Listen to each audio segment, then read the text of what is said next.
inside their cell walls. We harvest this biopolymer, and you can use it for a variety of environmentally friendly plastic goods, like clothes or packaging. Now, one of the unique things about this polymer is it can biodegrade in many environments, even modern waste facilities, where the end product is actually methane. So we can conceivably have this completely closed-loop cradle-to-cradle cycle. Now, these biopolymers that we sell are part of a multi-billion-dollar industry, and Mango Materials is ready to be part of it. We have the team to commercialize this process. We have exclusive rights to the IP, including the foundational work that was part of my PhD research at Stanford University. We have access to methane, our feedstock, a partnership with a local wastewater treatment plant where we've been operating for over 5 years.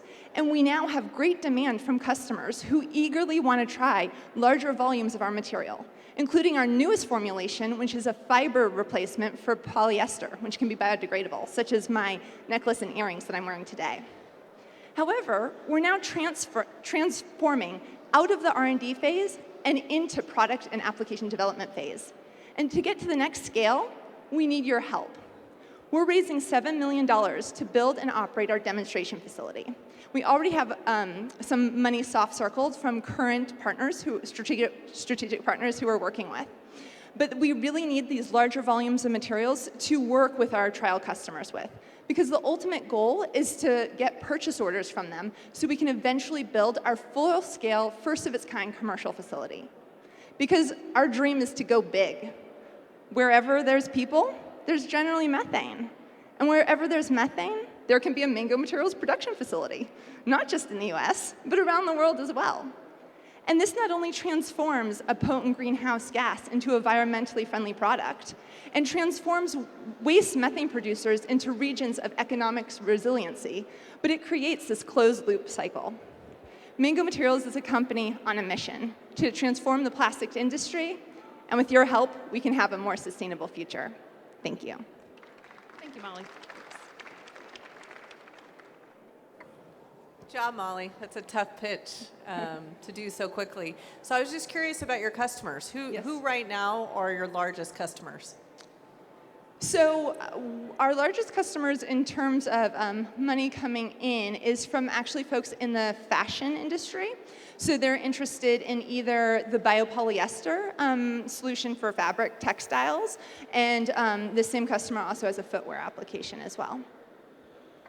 Hi, Molly. Welcome to India. Thank you.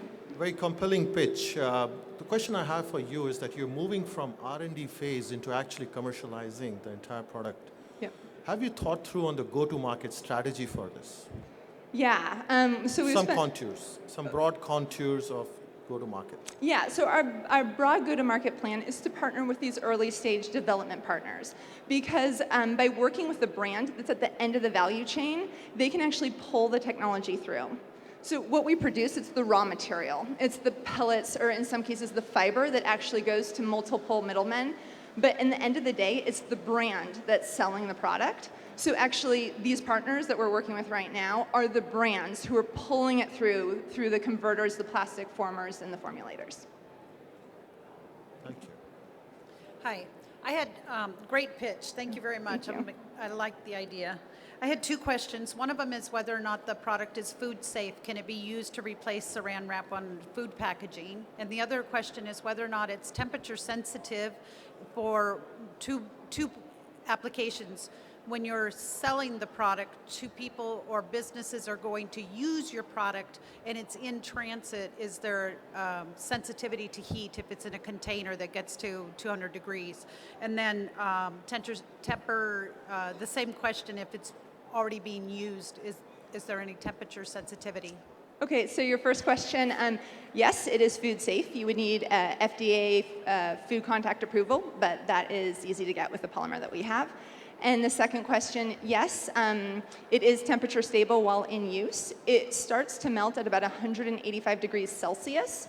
So it's very different than other biopolymers like polylactic acid that you might be familiar with that has transit issues. We don't have that issue. Great, thank you. Could you tell us a little bit about your team and also maybe a little bit about your competition? Yeah, sure. So our team is myself and two technical co-founders. The three of us all have PhDs in engineering. And then a fourth co-founder who has a background in venture capital and has started many companies before, so he has a lot of operating experience. Aside from the four of us, we have about 20 people worth of full-time equivalents. So that includes mainly technical folks, because we are coming out of R&D, but we also have folks that we bring on for specific applications, like a fiber expert. You had another question. Oh, the competition. So I consider our key competition actually polyethylene or polypropylene. And so the key goal there is to drop the cost, which we will be able to do and be on parity once we're at full commercial scale. There are a number of other PHA, that's the type of biopolymer we produce, producers out there. They generally use sugar as a feedstock, which is a very different story, not only from an environmental perspective, but also from a price point. That's how we're able to drop the cost, is from the methane feedstock. Thank you. We can take one more question. Are there any byproducts to the process that you're using to? Yeah, so our biopolymer, it's produced inside the bacteria. So you end up with some residual cell mass, which you can actually biodegrade back to methane, or you can actually use that as a nutrition supplement. It has this good essential amino acid profile. There's also some wastewater, nothing toxic or anything like that. And then we also release heat. The process is exothermic. So, yeah. Thank you. Thank you, Molly. Thank you. And next, we're going to hear from Piyush Mathur of Simpa Networks. Good afternoon, everyone. This is Piyush Mathur, and I represent Simpa Networks. At Simpa, we're doing something very simple. We're making energy affordable and accessible for people who otherwise do not have reliable access to clean, modern energy. Over 1 billion people around the world are still living with unreliable access to energy, and we're talking about 21st century. So what we're doing for them is packaging a simple solar energy device with point-of-sale financing to make it affordable for them, and also with doorstep service to break down all the barriers of adoption of clean energy systematically. We've been operating commercially for 2.5 years. We've created some unique capabilities in the business to build a very scalable model. One of these capabilities is an IoT technology, which allows us to remotely monitor, control, disable this energy device. Now, and imagine what that does. That enables medium-term financing, because now we have a way of enforcing credit. So in a way, it's financial inclusion at the same time as energy inclusion. But what it also does is provide us very meaningful data about customer usage, customer service quality, such that we can respond with proactive maintenance and also go back to customers with propositions which are more relevant to them. So we're collecting very useful data. Over the last 2.5 years, we have signed up 45,000 homes in rural India and also about 5,000 shops. We have saved 2,000 metric tons of carbon, but that's not our biggest achievement. Our biggest achievement is that we have demonstrated a viable, commercially self-sustaining model in the existing areas where we have operated, which is now giving us confidence to replicate the same model in many new areas. And we have recently expanded into Bihar and Orissa, new states in India, taking exactly the same model. Our ambition is to reach 1 million households, which will be 7 million plus people over the next 3 years. And we are looking for $10 million worth of further capital, which will take our business to corporate profitability. Now, that'll be a wonderful thing. We've raised $13 million of equity to date. Another 10 million means that we will still be under 25 million, and we would have created a model which can potentially eradicate energy poverty from the face of this earth. So I call your help, support, and involvement in our business. We've already created employment for over 500 people and have created livelihoods for 3,000 sales agents who work for us in the field. And as we expand, this number is going to get multiplied by 10x. So welcome all of you, and I look forward to further discussions and your participation in our business. Thank you. Thank you, Piyush. questions? What's the burn rate? So our current burn rate is $200,000 per month. I was describing the capabilities that we have built in the head office or the corporate center, which is an IoT technology packaged with a mobility application on the field, which allows us to monitor, control all the field staff that we have, a distributed field force. Now that requires an upfront investment, but we're through that phase. Our branches are now generating positive cash and are starting to make contribution towards our head office. So this burn rate will actually decrease as we now expand into new branches. So would it be right to say that the money that you are now going to be asking for is going to go towards the growth of the company? Absolutely. So all of that money is going to get invested in establishing new branches and help us ride that initial 9-month period when we are ramping up the branch to bring it to commercial profitability. So 45,000, sorry, just one last one. So 45,000 that you talked about is growing at what rate? So we are currently adding in our 6 districts about 2,000 customers every month. Now we have recently established 12 new districts. So this rate will then triple as we go. It's directly sort of linked with the number of areas where we are operating. How does your model differ from other PAYGO models? And you mentioned now tying up or now utilizing your tool for financial inclusion. So have you facilitated partnerships with the banks or other financial intermediaries to do that? Yes. So our model is different from PAYGO because we place a lot of emphasis on customers ultimately getting to own this equipment, such that there is a very strong asset creation mindset at the point at which they are signing up to it.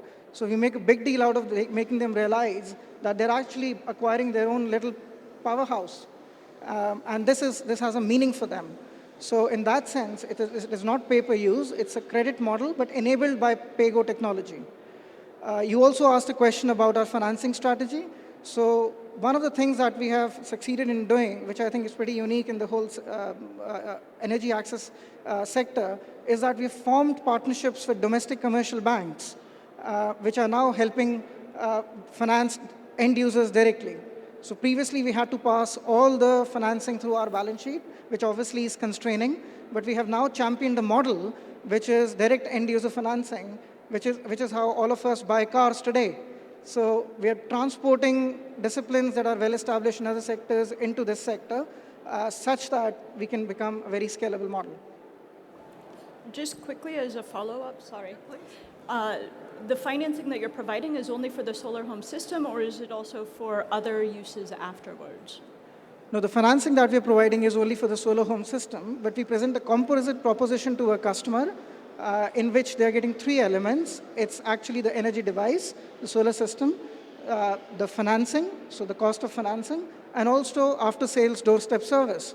So we're reaching their home, solving that last mile problem, and all of that is priced into the composite offering. And one last question. Just a quick piece of advice.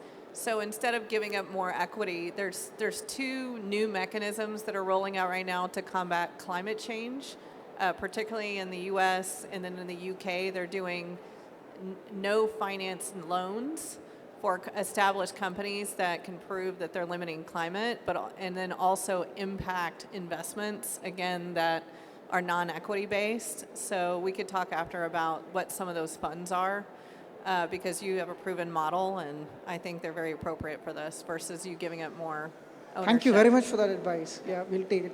All right, let's thank Piyush. Thank you. All right, and let's welcome to the stage Rayan Jamalova.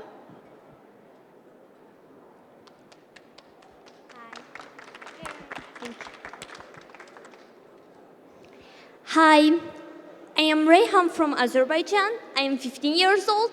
I have powerful motto, light up one house at a time.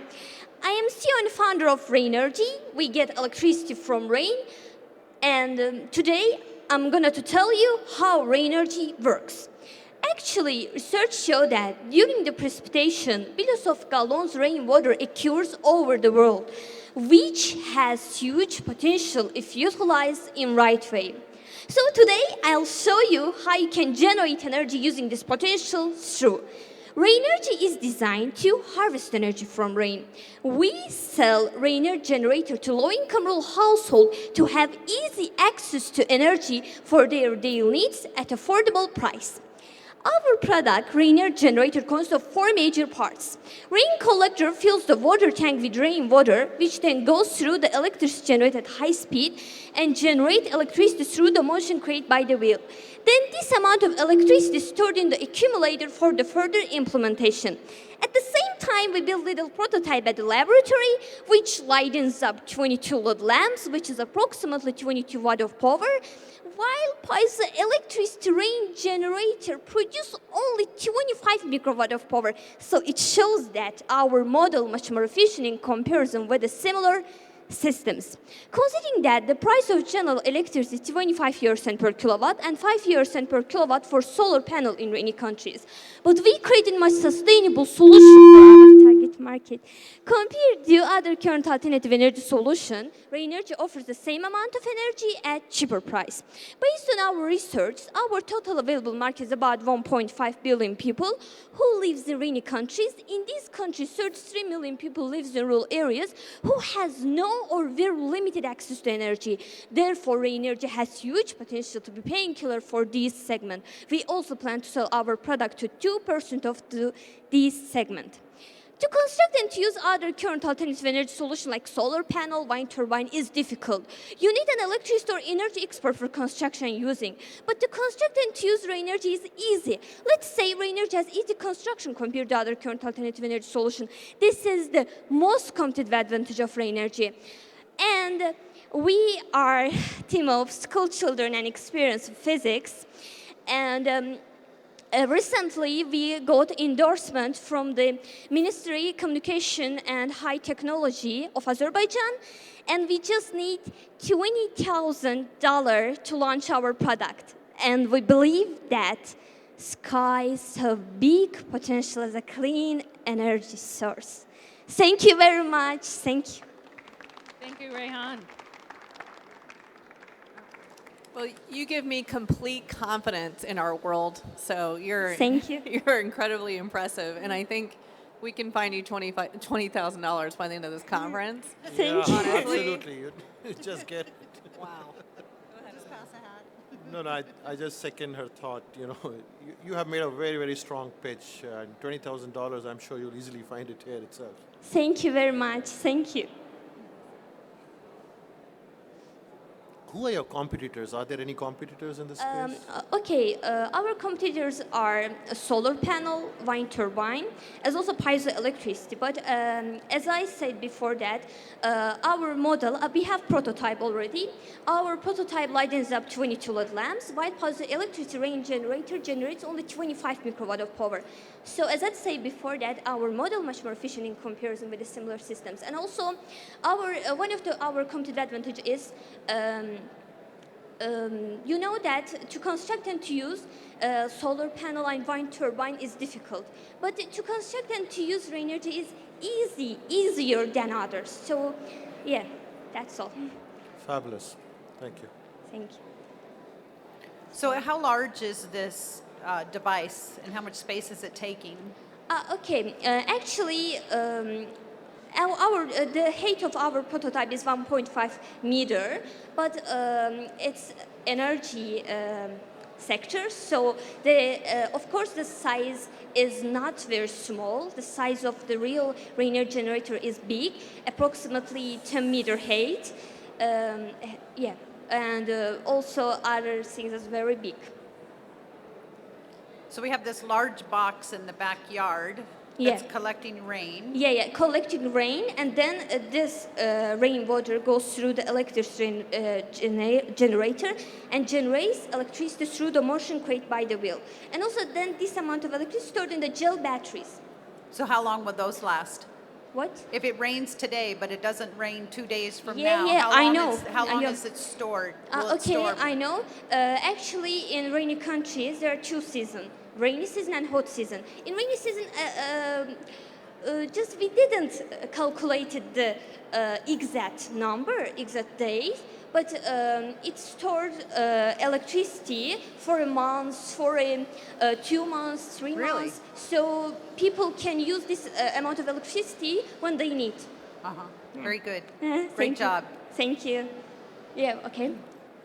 Is the water also stored for use by the household during? I'm sorry, I don't hear you.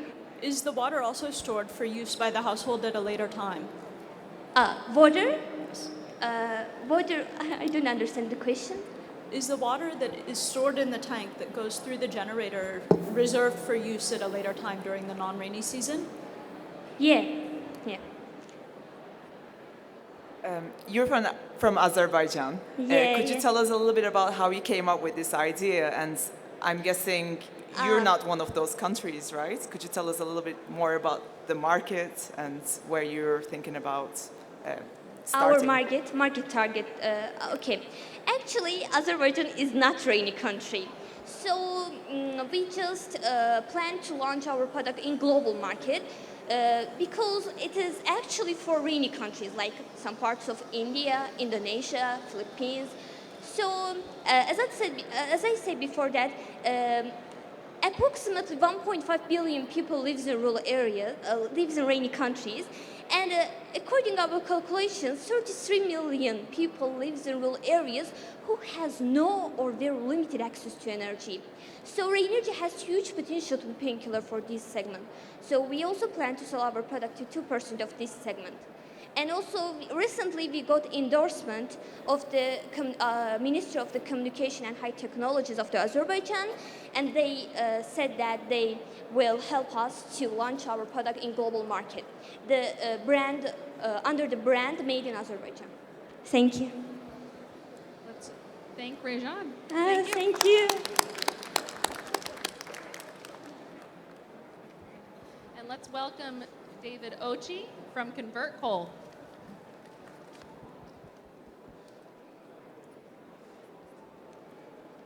Tonight, 2 billion people are going to burn wood, dung, or coal to cook or heat their home, creating a pollution inside the home that raises the pollution level to 100 times WHO standards.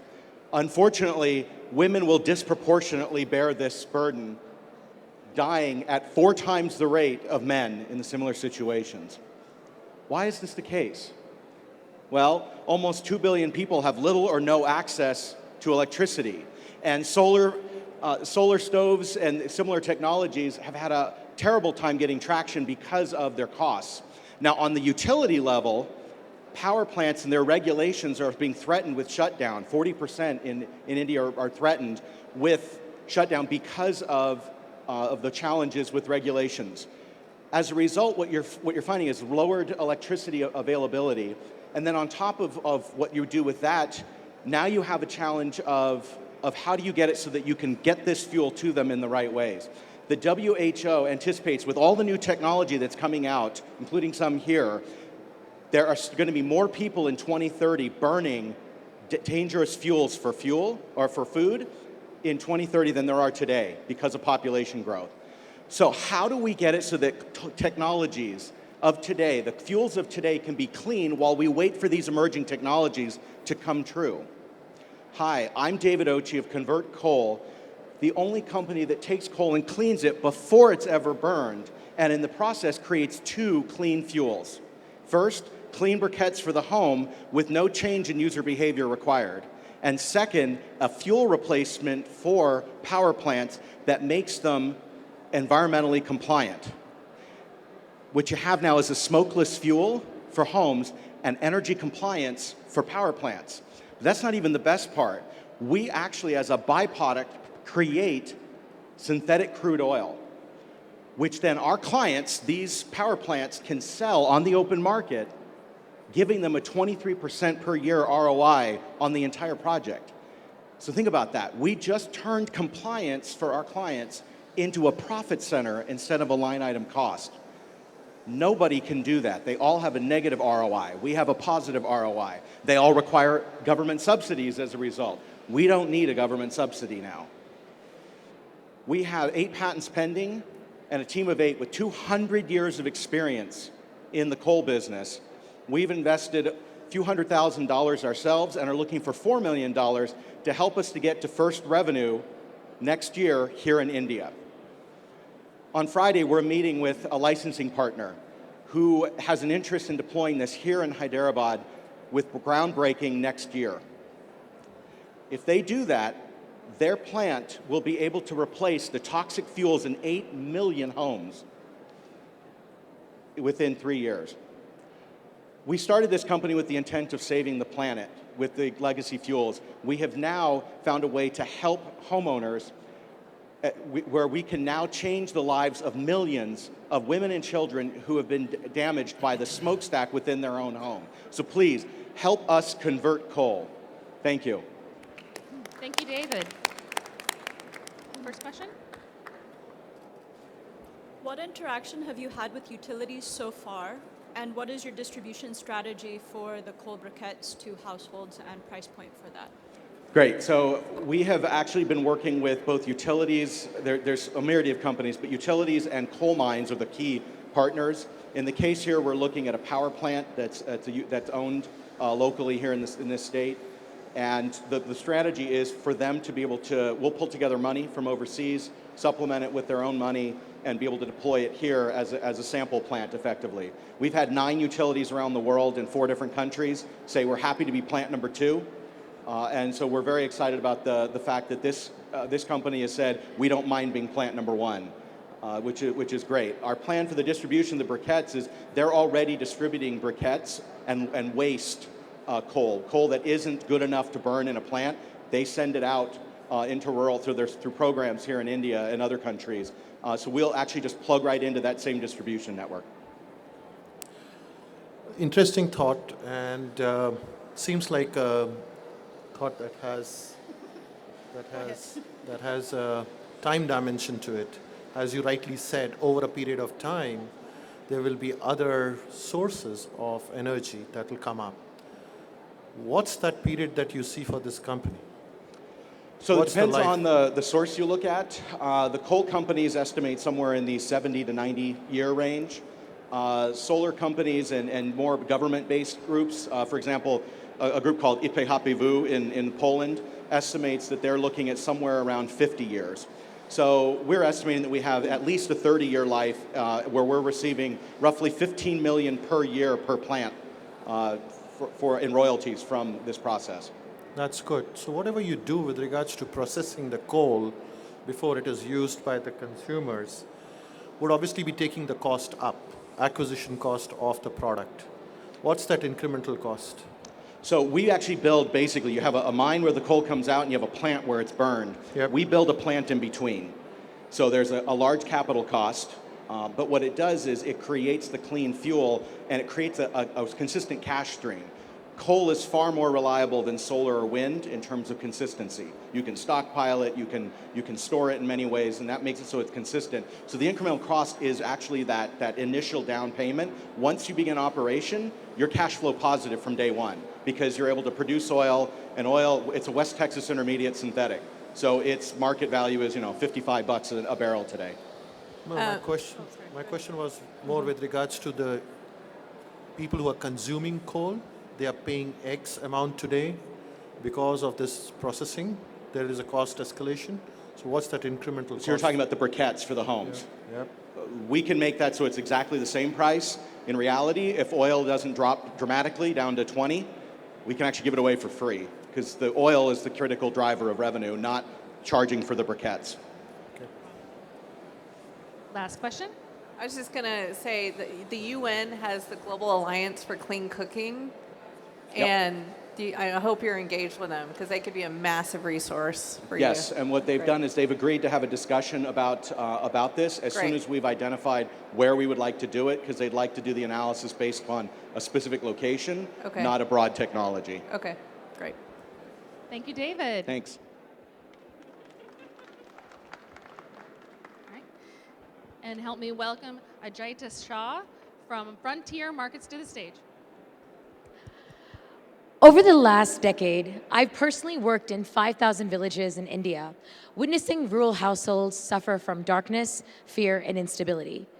Globally, 1.6 billion, and in India, 270 million people lack access to sufficient and efficient energy. While clean energy can address productivity and safety, the reality is rural penetration of solutions is less than 5 to 7%. To address this, Frontier Markets has built a model for scale through technology and partnerships, bringing women to the center of the value chain. Frontier Markets partners with NGOs and recruits women who earn no income, creating them into micro-franchisees and providing training, market activation, product innovation, and a mobile platform that allows them to do payment solutions, data collection, and sales processes on an internet platform. Frontier Markets has recruited 1,000 women entrepreneurs who have successfully sold solar home lighting systems, solar agri-appliances, and clean cook stoves to 400,000 households in Rajasthan, impacting 2.1 million people. They've also supported 10,000 agri-livelihoods and generated $9.2 million of kerosene savings and $2.5 million of income for themselves. We continue to support them by innovating on products, by partnering with local manufacturers and creating the next best solution. A 22-watt solar TV with built-in cable for under $200, a solar induction stove, a solar blender for farmers. We do this by constantly collecting customer insights through our mobile platform that allows our women to help us understand what is that product, what is that value, how are they going to use it, what is that scale potential, and how do we, as market builders, drive the price to the lowest value point so it's affordable at scale. FM has a team of 55 people, half of which who are women, and we have a combined experience of 100 years in rural retail, microfinance, engineering, and data analytics. Last year, FM had corporate break-even with 46% gross profit margins on product sales, and we are now raising $2 million of growth capital to expand our work into 6 states of India to create 10,000 women entrepreneurs and create a revenue of $26 million by 2020. We can do this because we've actually are leveraging our technology, our products, and our women, and we're also able to understand what is that next big innovation by co-creation of products and solutions from the rural households that need it the most. I'll leave you with one insight that my women entrepreneur had given me, Savita Bai from Junjunu. She said, "Thanks to you, I now am the change in my village and my community. I see the light and I see the future for my child." Join me in supporting more Savitra Bais in India to help impact 21 million people by 2022 and prove that investing in women is smart business and the key to poverty alleviation and scale. Thank you. All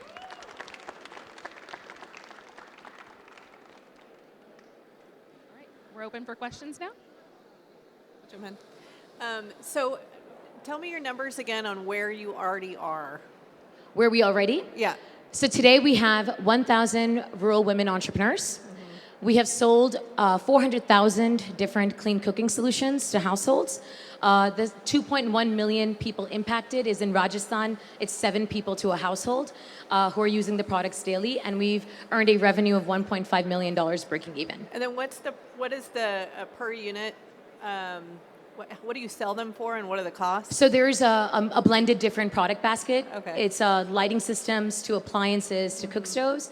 So the product pricing ranges from as low as $6 to can be as high as $150. I love that it's market demand, by the way, and not a giveaway solution. It's awesome. Exactly. And the next question people you ask me is financing. Yeah. And the key is that we partner actually with local banks and local financial institutions.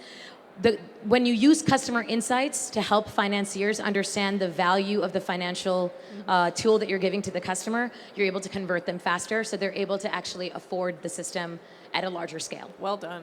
Thank you. Awesome. Are you? Good. So are you warehousing a lot of these products in different regions? So I'm envisioning that there's a woman that's going around and she's selling these products, but there's a basket full of products as different types. So there's distribution centers where this is... So one of the things that I come from a microfinance background myself, so rural distribution's like my forte. So really, it's a hub and spoke model. There's a state level to a zone level storage point. Women are stocking some of the products in their house, but the key again is when you know customer insights, you're not making them keep that entire product basket month on month. It's very specific to, oh, it's farming season. They're gonna need a torch. Let's get them 10 units based on the impact and the feedback that they're getting. So the goal is to turn the products around week on week. So there's a weekly cycle of product rotation. Our manufacturers keep bulk of the stock, and then they're just shipping it based on orders that we then coordinate on a mobile platform. And so the women who are selling the products, do they have to purchase the products or so that they have it local and then resell it, or are they just selling it? So this is the point I was making about credit worthy. So we're actually building out on getting them access to microfinance loans that allows them to create some upfront working capital for the product. But the early stage of women that we work with to inculcate them into the program, we offer them 45 days of credit that allows them to first build the demand, get some sort of deposit from that household, and then you can actually fulfill the supply so that there's some sort of stickiness to the sales that we're creating.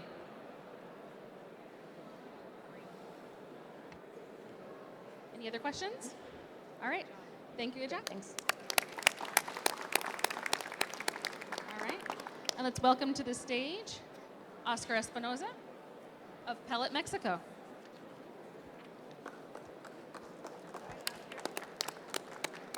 Hi, good evening.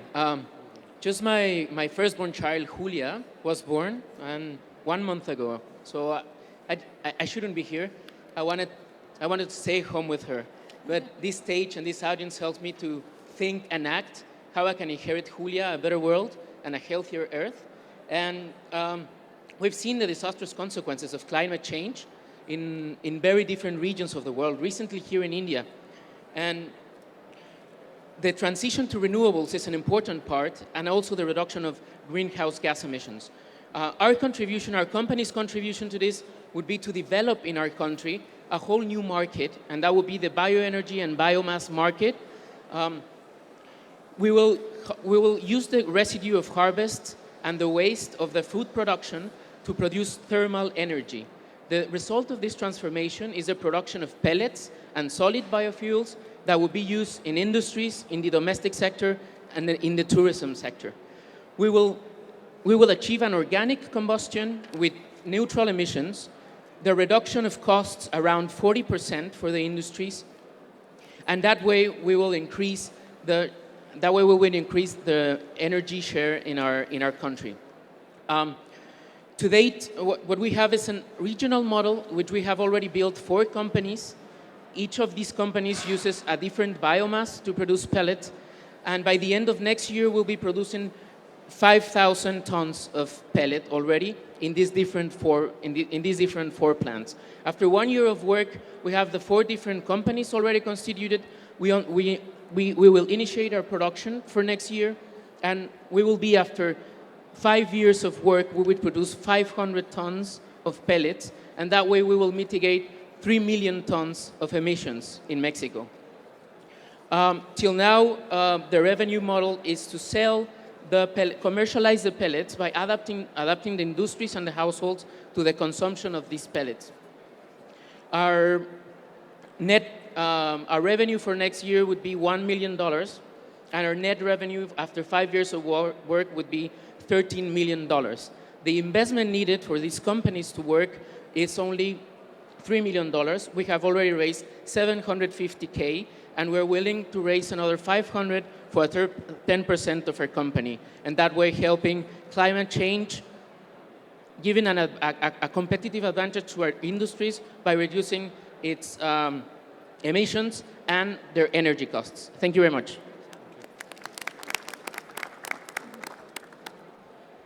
Great job. Thank you. Congratulations on your daughter. That's Excellent. wonderful. Thank you very much. She won't know you're gone. You're fine. No, that's good. I was just curious about who your customers are.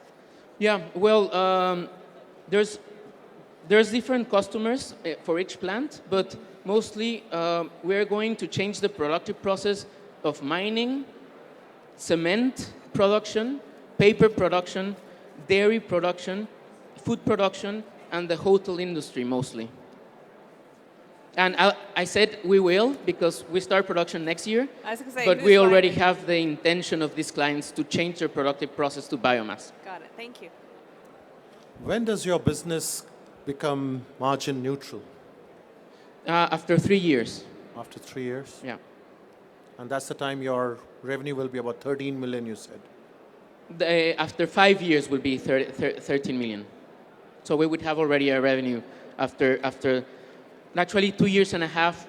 We have already returned the investment, and then we will have this excedent for the next 2.5 years.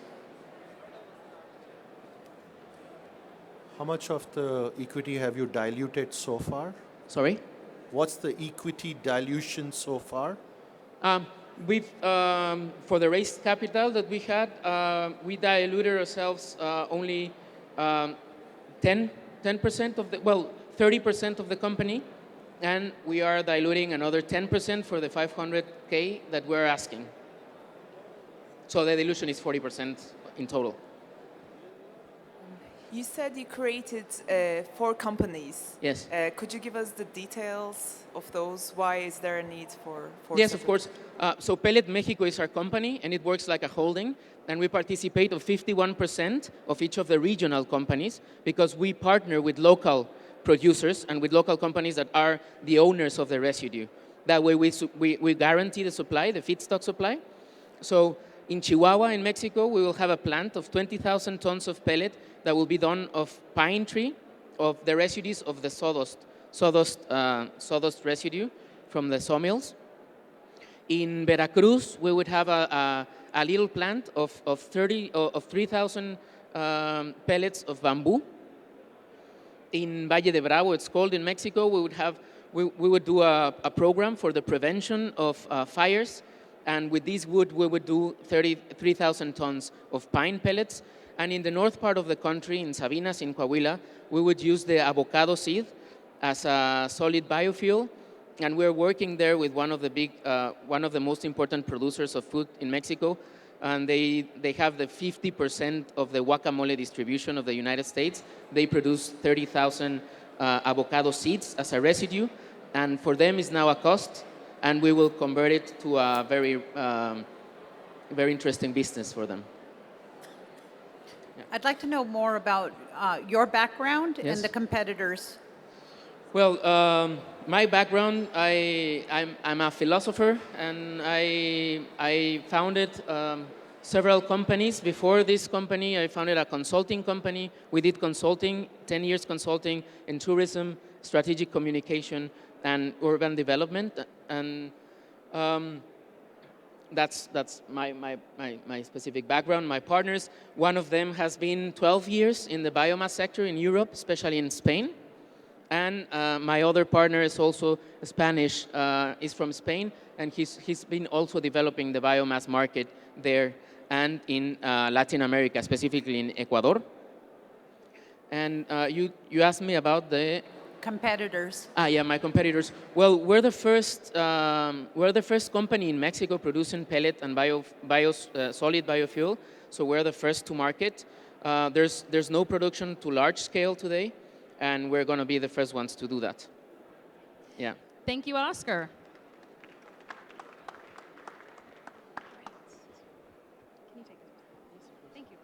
All right, so our judges are going to take a few minutes to confer. They're going to help us select both the winner and the runner-up for this round. I would remind you that the finalist that is identified in this round will go on to compete to become the grand champion. Hopefully all of you will stick with us to the closing plenary where we are able to announce the grand champion. The group here is competing for over $400,000 worth of entrepreneurial resources, and I wish them all the best. While we have a few minutes, I just want to let you know about a few opportunities through GIST that are available to everyone here. The first is the GIST Mentor Match portal, and I hope that all of you have had an opportunity to see this. If you go to gistnetwork.org, you'll be able to sign up to both be a mentor and possibly a mentee. I know that many of you have signed on. I see some familiar faces, but this is an opportunity for everyone to be able to network, to be able to find each other, and to be able to find that individual that can answer that question for you. There are a variety of other resources that are available at gistnetwork.org, including monthly online interactive programs where we coalesce an expert panel on a variety of entrepreneurial resource topics, and you can ask questions in real time to those individuals. But I'm also very excited to be able to tell you that just yesterday at the beginning of the GES, we launched our GIST Tech Eye competition. And yes, I know that we're standing here on the stage talking about one pitch competition, but if you weren't able to participate with us in the Catalyst competition, I encourage you to go online and see whether you can participate with GIST Tech Eye. GIST Tech Eye follows a very similar structure where individuals will have to put on online 90-second pitch video online, go through public voting, and we'll take a small select group of 10 new entrepreneurs with us all the way to Istanbul to the Global Entrepreneurship Congress to be able to pitch, again, for a variety of entrepreneurial resources that the private sector will be able to help us put together. We'll take just a few more moments for the judges to be able to identify the winner, and please stay with us.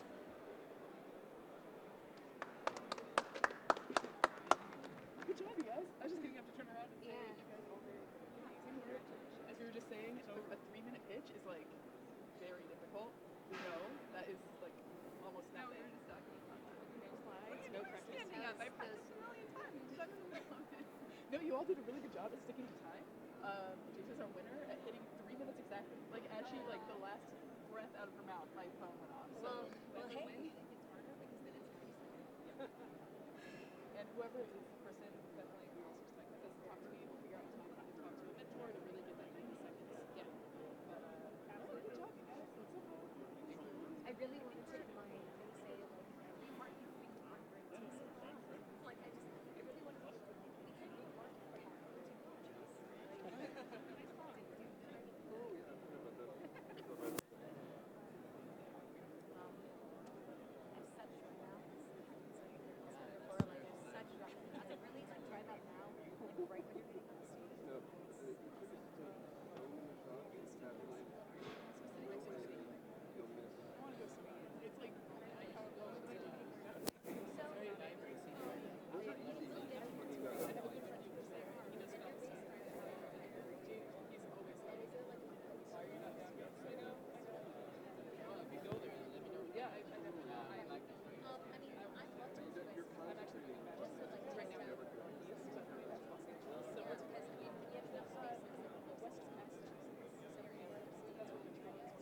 Gotta get